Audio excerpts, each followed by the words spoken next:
Assalamualaikum, hai teman-teman, selamat datang kembali di channel YouTube Fania Utami. Video kali ini adalah video tentang reaksi dokter. Dan karena lumayan banyak nih yang request tentang dokter romantik, jadi video reaksi dokter kali ini kita akan bahas tentang dokter romantik nih teman-teman. Langsung aja yuk kita mulai.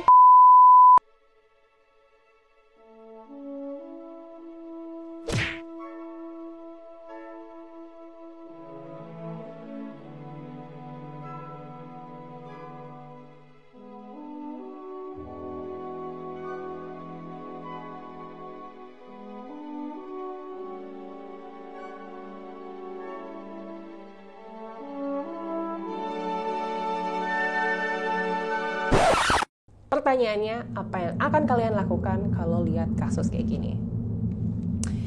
Oke, pertanyaannya dibalik ya. Apa yang akan aku lakukan jika melihat kasus seperti ini? Sebelumnya aku belum pernah lihat kasus seperti ini. Seumur-umur aku jaga di IGD, aku belum pernah melihat kasus seperti ini secara langsung. Tapi mungkin pengalaman teman-teman sejawat yang lain bisa berbeda. Mungkin ada yang pernah melihat kasus seperti ini juga secara langsung di IGD. Dan ini benar sih, jadi ketika masuk, korban atau pasiennya ini masih ada besi nancep di perutnya. Besi? Apa sih sebutannya? Mohon dimaafkan guys, aku nggak tahu. Kita sebut aja besi ya. Jadi besinya itu nancap di perut sebelah kiri kan. Jadi ketika nancap itu memang harus dipertahankan seperti itu sampai korban atau pasiennya itu dibawa dan sampai ke rumah sakit teman-teman yang mumpuni untuk mengatasi masalah tersebut. Jadi jangan main asal dicabut karena nantinya malah jadi bahaya.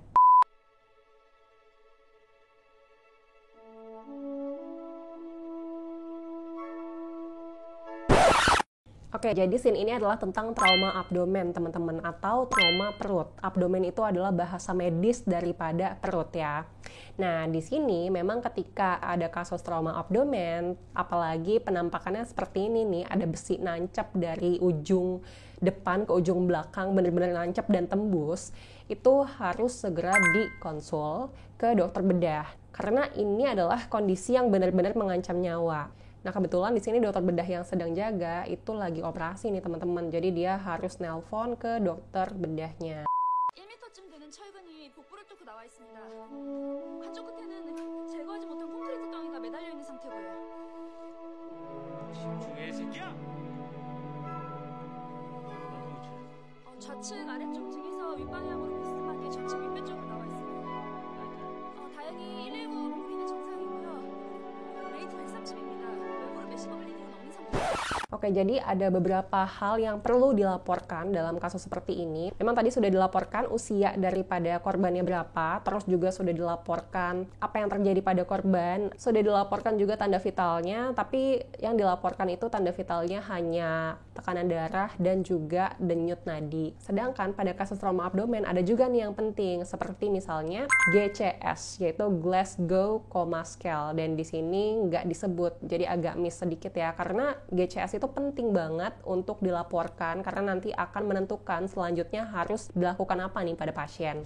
GCS itu untuk menentukan tingkat kesadaran daripada pasien nih. Misalnya untuk orang-orang yang normal nih, kayak misalnya aku sedang sadar penuh nih, berarti aku GCS-nya adalah 15 nih teman-teman. Dan kalian yang lagi nonton kesadarannya pasti penuh juga kan, berarti itu kesadarannya adalah 15. Nah, terus sebenarnya ada istilah juga di mana tingkat kesadarannya agak menurun, ada yang disebut somnolen. Cuma istilah somnolen ini kadang dijadikan jokes di kedokteran teman-teman. Jadi misalnya ada orang yang ngantuk pas dia datang kerja gitu, terus dia kayak ngantuk, atau misalnya dia masih kuliah di kedokteran, terus ketika dia datang kuliah dia habis begadang untuk ngerjain tugas, terus dia kayak ngantuk-ngantuk gitu, terus biasanya suka ada yang nyeletuk gitu sih. Ih, somnolen banget sih, somnolen gitu teman-teman. Oh, dan terus ada juga nih yang belum disampaikan ke dokter bedahnya, jadi dia lupa menyampaikan laju pernafasan. Karena laju pernafasan juga penting untuk initial assessment atau penilaian awal nih teman-teman. Jadi jangan sampai kelewat harusnya gitu. Oke, FAST ini adalah Focus Assessment with Sonography in Trauma. Mungkin di sini agak sedikit keliru ya, jadi bukan fokus abdominal sebenarnya, tapi fokus assessment sonografi in trauma. Di sini tuh maksudnya jadi kayak pakai alat. Teman-teman kalau ada yang pernah ngeliat alat USG ya mirip-mirip kayak gitu, jadi menggunakan ultrasound terus dicek nih ada atau tidak hemoperitoneum pada kasus ini, karena ini adalah kasus trauma abdomen. Sebelum kalian pusing, hemoperitoneum itu maksudnya adalah Hemo itu adalah darah, sedangkan peritoneum adalah rongga peritoneal, teman-teman.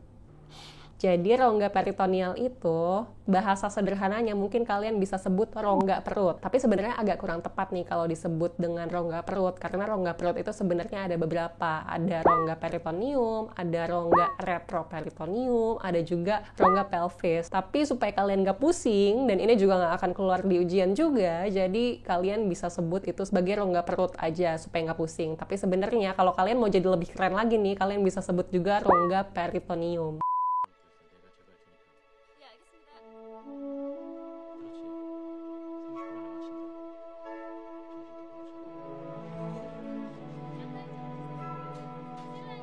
Kalian lihat nggak di sini? Pasiennya udah nggak pakai baju. Tadi kan memang ada scene di mana baju pasiennya itu digunting ya teman-teman. Memang kalau dalam kondisi darurat seperti ini, kita tuh harus buka bajunya dan nggak mungkin kan kita buka bajunya satu-satu karena bakalan susah banget ada besi yang nancep ini. Sehingga yang kita lakukan adalah gunting bajunya. Tujuannya adalah untuk melihat secara keseluruhan apakah ada luka lain, entah itu luka terbuka atau luka memar. Jadi kita harus cari nih.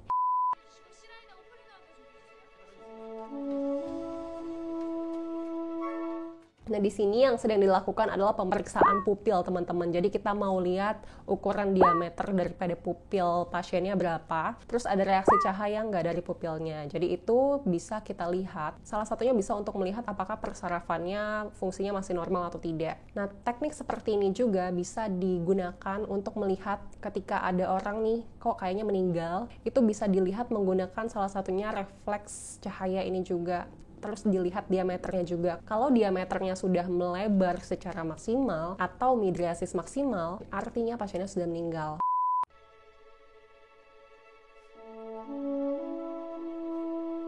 Nah, kalian juga lihat di sini bagian besi yang nancep itu di sebelah kiri. Nah, sebenarnya ada yang perlu kalian tahu nih. Jadi, kalau perut atau bahasa medisnya adalah abdomen, terbagi menjadi 9 regio. Nah, dari situ kita bisa prediksi nih, kira-kira ini yang nancep di regio yang mana. Terus kita juga bisa prediksi dari situ, kira-kira organnya rusak apa aja sih gara-gara besi ini. Nah, itu disebutnya adalah ilmu anatomi. Jadi, ilmu anatomi itu penting banget, teman-teman.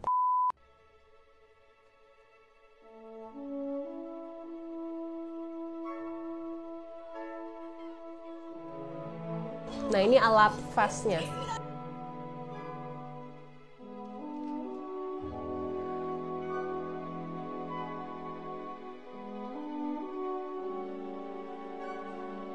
Bahaya.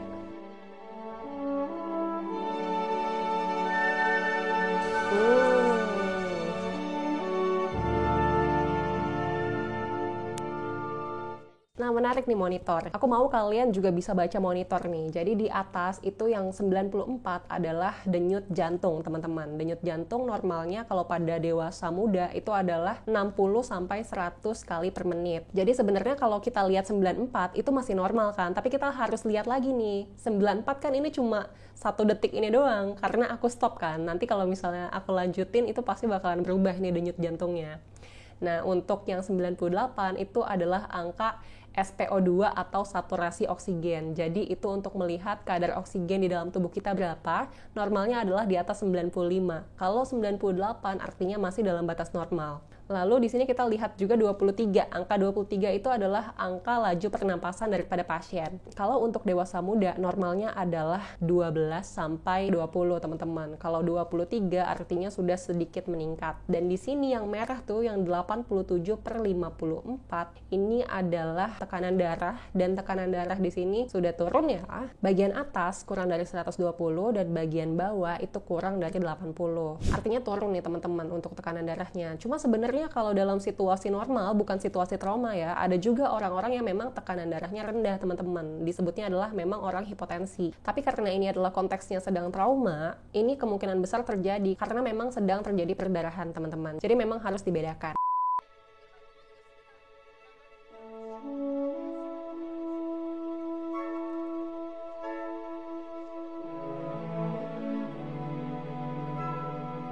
Oke. Nah, ini adalah respon individual sih, jadi aku tidak akan mengomentari. Jadi mungkin ceritanya dokternya punya trauma, mungkin karena sebagian besar dokter pasti akan sigap untuk menangani ini, tapi mungkin ada 1-2 dokter yang mungkin ada pengalaman kurang menyenangkan, jadi sempet kayak shock gitu, kaget sebentar, terus kayak blank sebentar, terus nanti bakalan balik lagi tuh, dia bakalan sadar lagi, terus bakalan jadi gercep. Oke, jadi dokternya udah sadar lagi nih guys.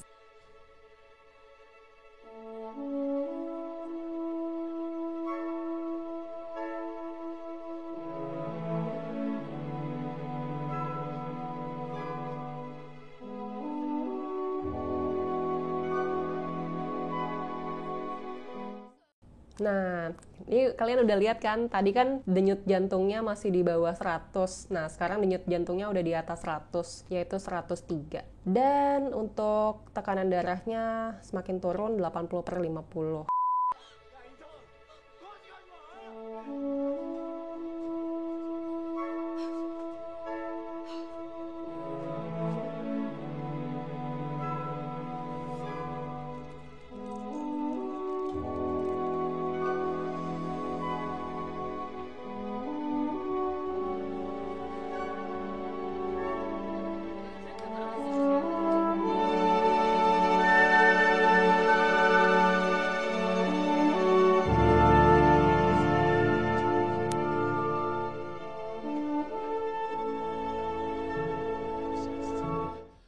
Guys, kalian lihat deh. Menurut kalian ada yang unik nggak dari cara dia ngasih betadine ke kulit? Ini adalah cara yang selalu kita gunakan di kedokteran. Jadi ketika kita mau sterilin kulit pakai betadine, itu kita memberikan betadine-nya itu secara sirkular, teman-teman. Dari sentral atau dari bagian tengah ke perifer. Jadi kayak memutar gitu. Kita tidak memberikan betadine dalam konteks seperti ini di kulit pasien, itu secara maju mundur gerakannya. Yang selalu kita lakukan adalah ngebersihin menggunakan betadine itu sirkular, teman-teman.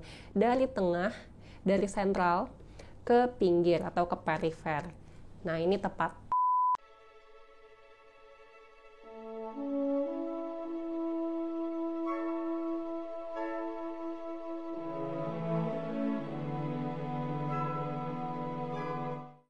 Tapi aku nggak pernah ngeliat kejadian kayak gini langsung di IGD ya. Nggak pernah aku lihat ada teman sejawat juga kayak gini di IGD. Belum pernah.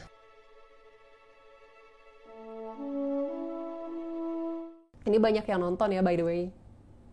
Kalau zaman sekarang ada yang sampai nonton kayak gini, pasti mereka nggak bakal cuma nonton doang sih, tapi mereka bakalan pegang kamera nggak sih? Jadi kayak direkam terus viral tiba-tiba. Tapi hati-hati nih teman-teman kalau ada yang kayak gitu, karena di rumah sakit, pokoknya di pusat pelayanan kesehatan, entah rumah sakit, klinik, atau puskesmas, itu ada peraturan khusus teman-teman. Jadi tidak boleh merekam gambar, tidak boleh memotret di rumah sakit atau pusat pelayanan kesehatan. Itu nanti bisa dikena tuntut. Hati-hati teman-teman. Tapi di sini juga karena ramai banget kayaknya di dunia nyata, aku nggak pernah lihat ada orang gerombolan ngelihat satu pasien rame-rame kayak gini sih di IGD. Karena pasti satpamnya udah langsung kayak pasang badan. Langsung kayak mengatur semuanya jangan sampai ada kerumunan. Karena ini adalah privasi.